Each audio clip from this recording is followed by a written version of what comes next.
everybody, hello again. It's Tim here at Seagate Wines, and today we're going to try and take on probably the most complicated of all of the wine subjects.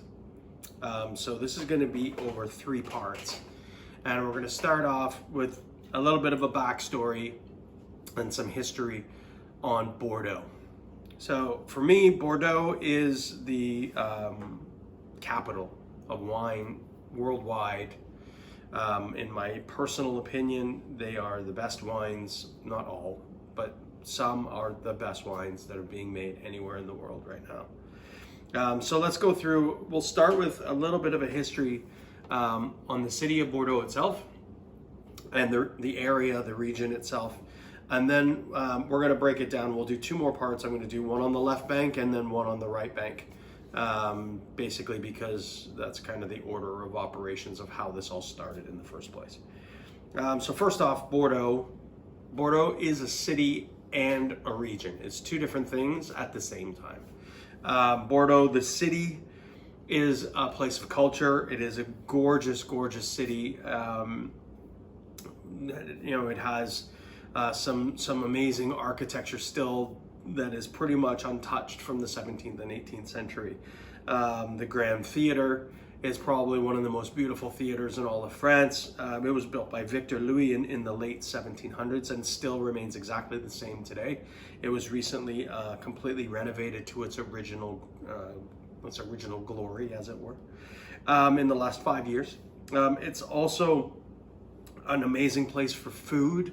From the simplest bistros to 3 Michelin-starred restaurants. It has pretty much everything you can possibly imagine in the world of food. But most of all, it has an affinity for everything wine, including the Musée de Wine, which is the largest museum in the world dedicated wholly and solely to wine. The city itself has been there for more than 1,000 years, and much of its current appearance is owed to the 17th and 18th century representatives of the French crown. So they wanted to impose order on a fairly unruly populace. This is just before the French Revolution. So they wanted to impose order on this population, and so they removed what they considered a large muddle of houses and built a whole series of interlocking streets and very grand avenues, as they were. And then enormous streets of very grand architecture. So if you are ever in the city, along the waterfront that goes along the river, the river is the Garonne River in that location. Along the riverfront are 2 matching buildings. One was the original Parliament building, and then the other was basically a place of doing business, and that's where most of the négociants of Bordeaux wine are located still to this day. Okay, let's go back and start at the history of this city. So Bordeaux is basically, as a region, is based upon 3 different rivers. The Gironde, which is the entry point from the Atlantic Ocean, which flows inland more than 100 kilometers. Then it splits just before you get to the city of Bordeaux. The river splits into 2 other rivers, the Garonne, which we would consider the left bank, and the Dordogne, which is what we would consider the right bank. And that happens right around the city of Libourne, which would be the sister city to Bordeaux, but on the northern side of the river. So in the early days, before there were any roads, Libourne would be the center of all business trade for the right bank that would move the wines north. And then Bordeaux would be the business center for all of the wines of the left bank that could send the wines anywhere in the world, because they would use the river to go outwards towards the Atlantic, and then off they would go. Originally, more than 2,000 years ago, there was a tribe called the Bituriges. It means Riges, R-I-G-E-S, means king, and Bitu was of the world. So they self-proclaimed kings of the world. They settled in this area in the 5th century BC, and they used the Garonne basically as the Bronze Age's version of the Suez Canal. So it was the link between the Mediterranean Sea and the Atlantic Ocean, which is basically the whole southern part of everything that people knew in the world at that point. The Bituriges, they basically would extract tolls from anybody who used the rivers, and that was how they built their empire. And they used all the money that came from the tolls in order to build and basically arm and weaponize their empire in order to protect it. They also made a lot of money by trading with the Romans. So at that same time, the Romans were using the city as well. At the time, the city was known as Burdigala, and it was one of the large hubs of commercial activity. It was also a hub of cultural and artistic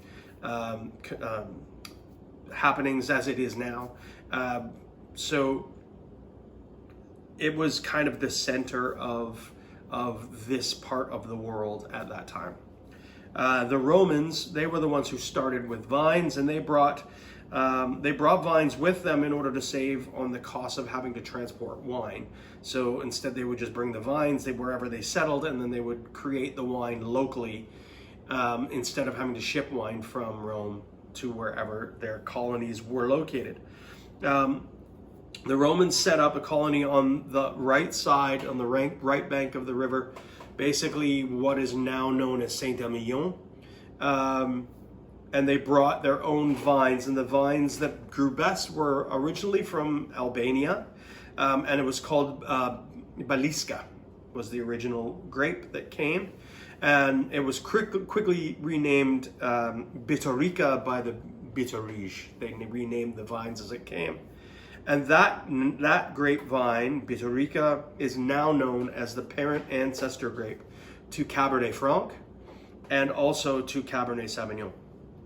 So both of those current known grapes are both descendants of the Biturica vine. It was first planted on what is now known as Saint-Emilion. So those wines started to become very well known for their quality and for how well they were perceived to be by the poet Ausonius. And Ausonius was the governor of Gaul, but he was also tutor to the emperor of Gratian. In those Roman times, Emperor Gratian, basically, if one of his people said, this is the way it's going to be, then that's the way it was. And he made it so throughout all of their kingdom. So the demand for the wines that were being produced in this region became very, very high. And so right down that side of the river from Saint-Emilion is the town of Libourne. And Libourne became a massive trading post, a large center of commerce, basically as the opposite to Bordeaux at that time, simply because the amount of money that was coming in for people wanting to buy these wines. Now, where Ausonius, his piece of land where he had his villa, the vines are still there today, and that piece of land is known as Chateau Ausone, and you can find it in Saint-Emilion, and it's still producing great wine on the exact same spot where Ausonius created the demand for these wines back in the 4th century BC. This is also what started, so it started the rivalry, first of all, between Libourne and the city of Bordeaux. But most after that, it also started a rivalry between right bank vineyards and the left bank vineyards. And the left bank vineyards, in most of the world, especially, the Dutch, the British, a lot of the French were really drinking wines from the left bank, which would be the Médoc and Grave at that time. Those were the two names for the regions. And it really started to take off in 1152.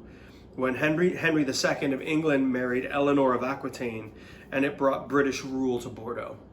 So the British ruled Bordeaux for quite a long time, actually. And shortly after that was when Richard the Lionheart built his home base about 4 decades later in the late 1100s or 1190 something. Was when Richard the Lionheart started his crusades, and he built his home base in that region. This was also a really high-tech boom for actual production of wine at that time. So this is when they started to build more mechanical presses, along with better barrels and better glass for bottles. So it was a much bigger production happening at that time, which created an enormous amount of both the volume of wine that was created and also in the quality of the wines that were created. The quality basically became incredibly renowned in 1307 at the wedding of Edward II, again, the British monarch at the time. The property was still all under British rule. It is said that his wedding party, the celebrations, consumed more than the equivalent of 1 million bottles during the celebrations of that wedding, if you can imagine. That was a very big party. And then they also, after that, consumed 48 million bottles throughout the court and the populace over the next year. That's a lot of wine. In the mid-1600s, a gentleman named Arnaud de Pontac created the first branded and bottled wines by marketing Chateau Haut-Brion to England. And it became incredibly successful, and that led to the development of the estates of Lafite and Margaux and some of the other earlier chateaus of that time, including one that we have actually been to, and I'll show you some pictures of it in a bit, but it is here somewhere.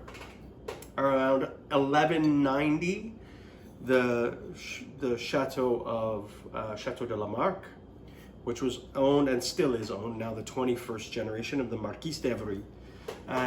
We've actually been to the house with him, and it is insanely cool. We'll show you some of the pictures of that. But in the meantime, this was when you started to see a lot of the building of the chateaus in the Médoc. Now, the Médoc is really a large swamp. So there were very small little outcroppings of solid land where you could actually build at that time. And that's where the early Médoc estates were built. There weren't any roads, so the river became the only mode of transport for the wine, and that's where the wines started to become known based on their port of origin. So not necessarily because the town itself produced the wine, but the chateaus around the town where the wine was being picked up and delivered, that was basically where the names came from. So the ports of origin would have been Margaux. So Margaux would be like wines like Chateau d'Ozac. This is from Margaux. And then Saint-Julien. What do I have from Saint-Julien? Saint-Julien. That is Steph. Actually, don't have Saint-Julien here. Thought I did. Anyway, it's not that important. I'm just trying to give you some examples of the stuff that we're talking about. Saint Estèphe. This is from Saint Estèphe. From Pauillac. And from, Margaux, Saint-Julien, Saint Estèphe, and Pauillac. Ducasse was from Pauillac. So these wines basically became known, the regions became known, not necessarily for where the chateaus were, but simply because that's where you pick the wine up on the boat. Obviously the chateaus would have had to have been very close to the port, so they would have been in that specific area, but the names came from the actual picking up of the wines by boat. Okay. So in the 1600s, the Dutch set about draining all the marshland and reclaiming all the land. So if you go to the Médoc now, and you will see these large berms of land, and in behind each of the berms is where all of the vineyards are, and they're all set out in this crazy patchwork of vineyards that's surrounded by large berms. Now the berms were basically put there in order to keep the water from coming back in once they pumped all the water out, and they reclaimed all of this land. And by reclaiming all this land, they ended up creating such an enormous planting frenzy, and then basically the result of this planting frenzy became a drinking frenzy. That in 1725 there was a ban placed on planting any grapevines in this region by the King of France. But it was already too late at that point. By that point, Médoc and Grave were firmly established on the left bank, and Saint-Emilion and Fronsac were firmly established on the right bank, and there was basically no going back at that point. By 1787, Thomas Jefferson came to the region on a diplomatic mission to visit Grave and Sauternes, and purchased 10 dozen bottles of Chateau Yquem for himself and 30 dozen bottles for George Washington. This cemented the reputation for white wines as well as red wines for the region. With the exception of the owner of Chateau Lafite, who was executed, and Chateau Trompette, which was built by Louis XIV, just on the outskirts of the city of Bordeaux, which was burned to the ground.